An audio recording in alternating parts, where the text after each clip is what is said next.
इसमें आपको गिवन है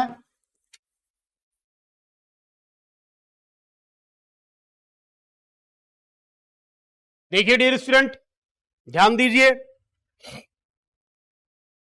इंटीग्रेशन करना है इसमें आपको। क्या दिया हुआ ध्यान दो, X square upon x square plus 1 है इंटू एक्स स्क्वायर प्लस 4, ये दिया हुआ है। इसको आप चाहो तो डायरेक्ट आप इसको वियोजित कर सकते हो, चाहो आप एक्स स्क्वायर बराबर आप यहां पर वाई मान के भी कर सकते हो। तो मैं इसको डायरेक्ट वियोजित करूंगा।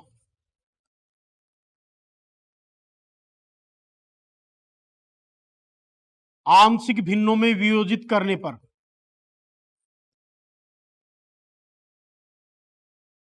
आंशिक भिन्नों में वियोजन द्वारा,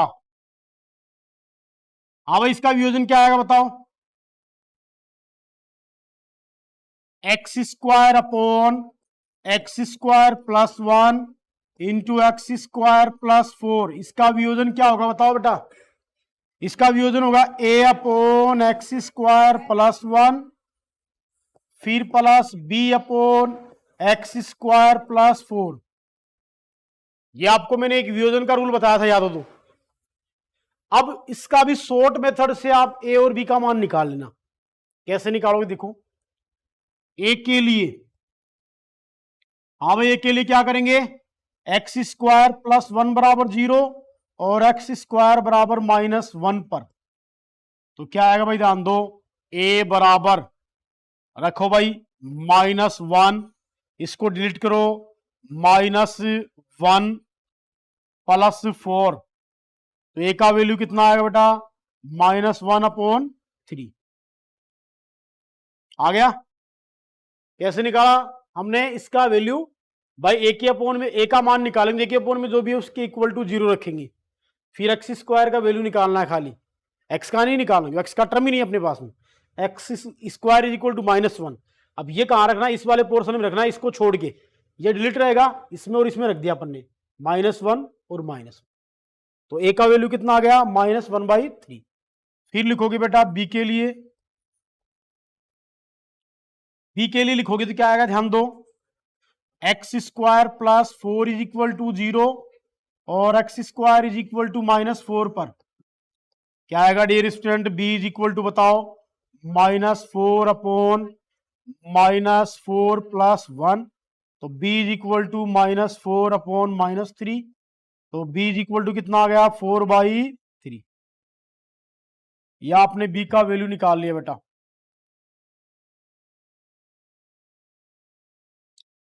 अब आपको क्या करना है, बी का वैल्यू निकालने के बाद में इंटीग्रेशन करना है।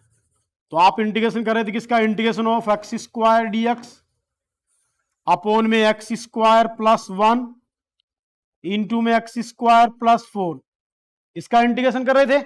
इसका वियोजन आपने किया, तो वियोजन किया आपने क्या लिखा, ए अपॉन में एक्स स्क्वायर प्लस 1 डीएक्स फिर प्लस बी अपॉन में एक्स स्क्वायर प्लस 4 डीएक्स। ए का वैल्यू कितना है बेटा, ध्यान दो यहां पर -1/3 कॉन्स्टेंट बाहर रहेगा, तो डीएक्स अपॉन में क्या आ जाएगा, एक्स स्क्वायर प्लस 1। बी का वैल्यू कितना है, 4/3 कॉन्स्टेंट बाहर रहेगा, इंटीग्रेशन से 4/3 हमने बाहर रख दिया, तो क्या है हमारे पास डीएक्स अपॉन में एक्स स्क्वायर प्लस 4।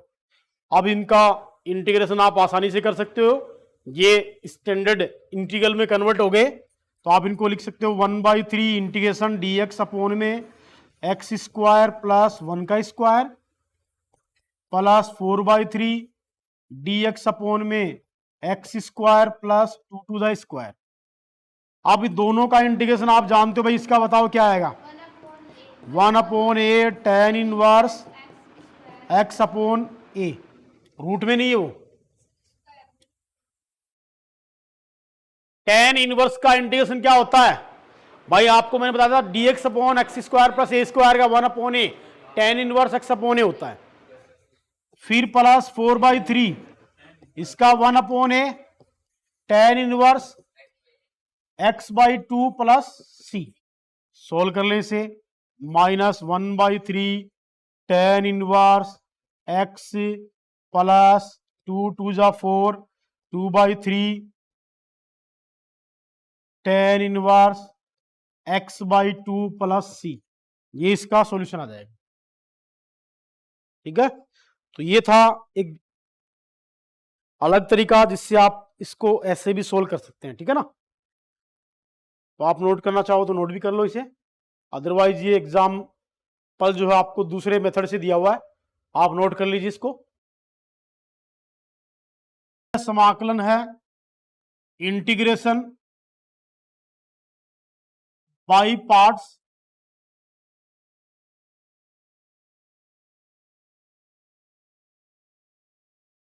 इस समाकलन का यूज कब करते हैं, ध्यान दो भाई।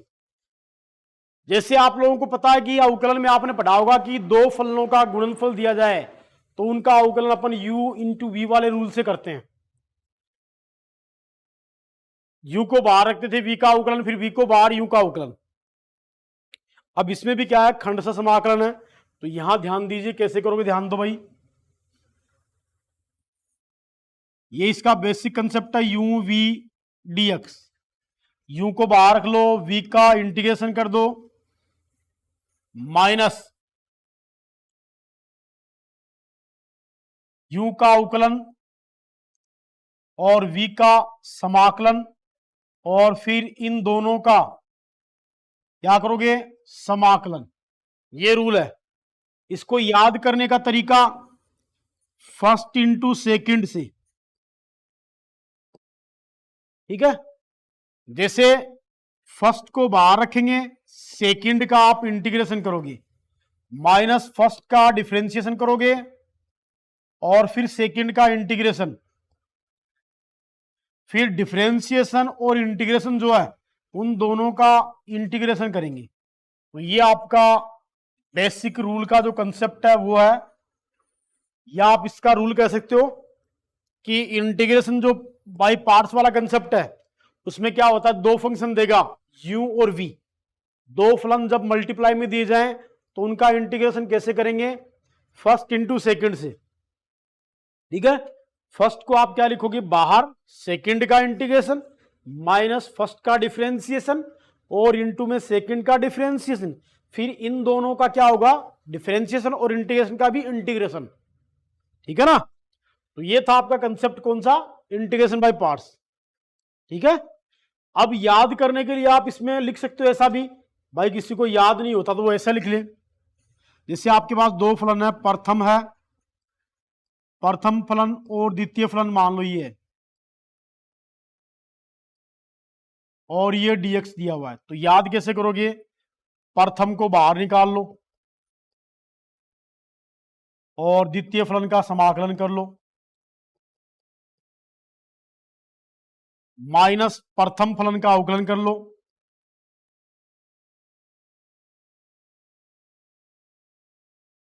प्रथम फलन का आप अवकलन कर लो,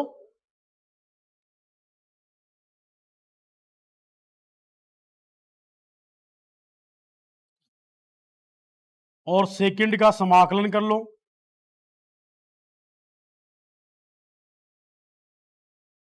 फिर इन दोनों का आप क्या करोगे, समाकलन। ऐसे भी इसको आप याद कर सकते हो। ठीक है ना, तो ये भाई कंसेप्ट क्या, खंडशः समाकलन का नियम ये है। रूल क्या है, दो फलन आपको गुणा में दिए जाएं तो दोनों को फर्स्ट और सेकंड मानो। ठीक है ना, फर्स्ट को बाहर लिखो और सेकंड का समाकलन माइनस फर्स्ट का अवकलन, फिर सेकंड का समाकलन, फिर इन दोनों का कंबाइंडली समाकलन करोगे आप। ये तो इसका रूल है। अब ध्यान दो भाई, बात यह आती कि फर्स्ट और सेकंड का चयन कैसे करते हैं, फर्स्ट और सेकंड का चयन कैसे करते हैं, तो वो देखना भाई।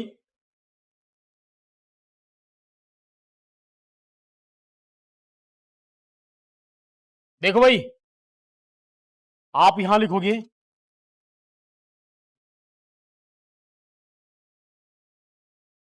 प्रथम तथा द्वितीय का चयन नियम।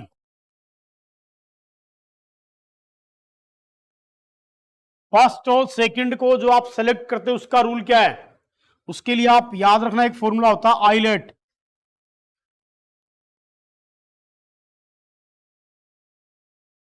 इसमें से जो पहले आ रहा है वर्ड, जो वर्ड पहले आ रहा है वो पहले, जैसे मान लो आई और एल, इनका मीन बताऊंगा आपको। आई का मतलब क्या होता है, इनवर्स ट्रिग्नोमेट्रिक फंक्शन। एल का मतलब लॉगरिथमिक फंक्शन। ए का मतलब एलजेब्रिक एक्स वाली टर्म, एक्स स्क्वायर वाली, x square plus one. T का मतलब होता है ट्रिग्नोमेट्रिक फंक्शन। ई का मतलब होता है एक्सपोनेंशियल फंक्शन, चरघातांकी फलन। मान लो ये दो फलन आ गए, तो इन दोनों में पहले जो आ रहा है वो पहला फलन माना जाएगा, जो बाद में आ रहा है वो बाद का फलन, दूसरा फलन। जैसे एक ये आ गया एल वाला लॉगरिथमिक फंक्शन और एक ट्रिग्नोमेट्रिक आ गया, तो पहला किसको मानोगे, एल को, लॉगरिथमिक को, और दूसरा ट्रिग्नोमेट्रिक। तो इसके जो रूल है वो लिख लीजिए आप। देखो भाई, आई का मतलब क्या होता है, इनवर्स ट्रिग्नोमेट्रिक फंक्शन, प्रतिलोम फलन।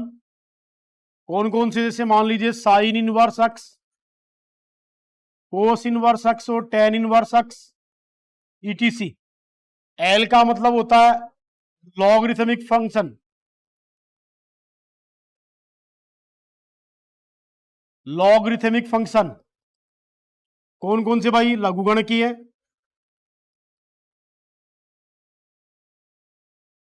कौन कौन से होंगे, लॉग एक्स हो गया, मान लीजिए log x square plus one हो गया, ईटीसी। ए का मतलब एल्जेब्रिक फलन, बीजगणितीय फलन।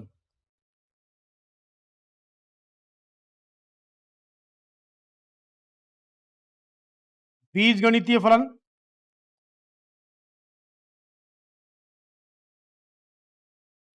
बीजगणितीय में कौन से आएंगे भाई, ध्यान दो, X square plus two x plus one etc. T का मतलब क्या आएगा, ट्रिग्नोमेट्रिक फंक्शन।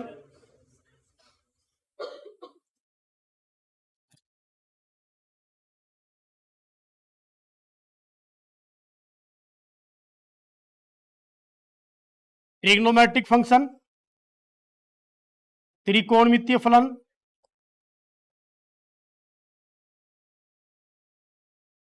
त्रिकोणमितीय फलन कौन से भाई, साइन एक्स, कोस एक्स और टेन एक्स। और ई का मतलब हो गया एक्सपोनेंशियल फंक्शन।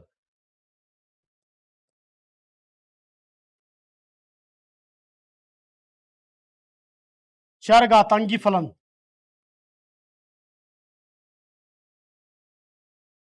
चरघातांकी मतलब e to the power x, a to the power x आदि। तो ये भाई ध्यान दो भाई, इनमें से जिसका क्रम पहले आ रहा है वो फर्स्ट फंक्शन माना जाएगा, जो बाद में आ रहा है वो सेकंड फंक्शन। मतलब जो घोड़ा रेस में पहले आता है वो फर्स्ट, जो बाद में आएगा वो सेकंड। ठीक है ना, सबको पता है ना। तो ये याद रखना भाई, जो घोड़ा रेस में पहले आ रहा है वो फर्स्ट माना जाएगा, जो बाद में आ रहा है वो सेकंड माना जाएगा। तो ये मान लीजिए आइलेट की रेस हो रही है, और आइलेट की रेस में जो घोड़ा पहले आ रहा है, जैसे मान लीजिए घोड़ा एल और घोड़ा ए है, तो दोनों में पहले कौन आ रहा है, घोड़ा एल आ रहा है, तो एल को फर्स्ट मानेंगे और ए को सेकंड। मान लीजिए आई और ई जो दो घोड़े हैं, उनमें आई फर्स्ट आ रहा है और ई सेकंड आ रहा है, मतलब पहले आई आ रहा है और बाद में ई आ रहा है, तो फर्स्ट आई रहेगा, बाद में ई रहेगा। तो ये इसका रूल है, ठीक है ना भाई। पहले ई आए फिर आई आए, इसमें आइलेट में पहले कौन सा वर्ड आ रहा है, वो पहला माना जाएगा। कैसे भी आए, क्रम कैसे भी चेंज उनका, आइलेट के अकॉर्डिंग जो वर्ड पहले आ रहा है वो फर्स्ट, जो बाद में आ रहा है वो सेकंड। अब इसको नोट कर लीजिए आप, खंड सह समाकलन लिख लीजिए। इसमें पहले आप थोड़ा खंड सह समाकलन में लिखो,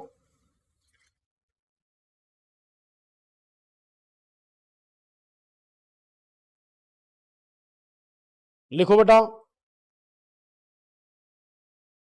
ध्यान रखना आपको, समाकलन में कभी भी e to the power x bracket में f x plus f dash x जब भी दिया जाए, तो इस समाकलन का डायरेक्ट आंसर क्या होगा, e to the power x f x plus c, मतलब ई की पावर एक्स दिया जाए और ब्रैकेट में फलन और फलन का अवकलन दिया जाए, तो उसका समाकलन का मान क्या होगा, ई की पावर एक्स इंटू फलन प्लस सी।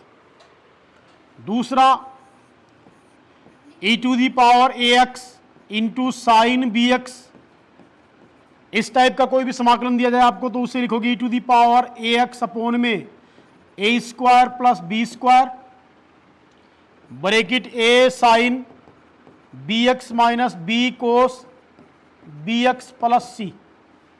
दूसरा इसी का रूप लिख सकते हो e to the power a x upon में root of a square plus b square, bracket में sine b x minus tan inverse b upon a और प्लस में सी। तीसरा जो इंटीग्रेशन है वो ये है, integration of e to the power a x cos b x, इसका पहला समाकलन होगा e to the power a x upon में a square plus b square, bracket a cos b x plus b sine b x और plus सी।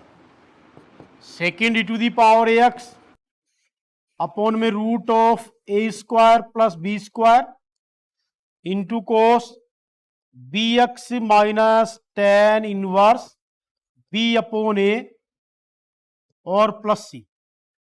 ये important समाकलन है, इनको भी आप एज ए फॉर्मूलाज आपको याद करना है, ठीक है ना। हाँ,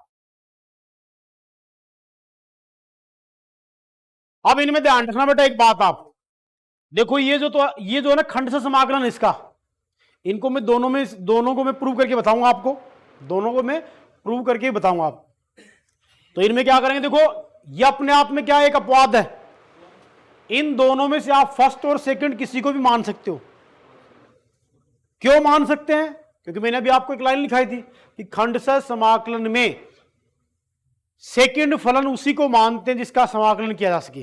भाई दोनों का समाकलन किया जा सकता है, ई की पावर वाले का भी किया जा सकता है, मतलब चरघातांकी फलन का उसका भी किया जा सकता है, और त्रिकोणमितीय का भी कर सकते हो। तो इसलिए आप चाहो तो ई की पावर एक्स को फर्स्ट मान लो, इसको सेकंड मान लो, चाहो ई की पावर एक्स को सेकंड मान लो, चाहे साइन वाले को फर्स्ट मान लो। जब आप इसका इंटीग्रेशन करोगे तो क्या आएगा आपके पास, यही आंसर आएगा सेम। नोट कीजिए इसे।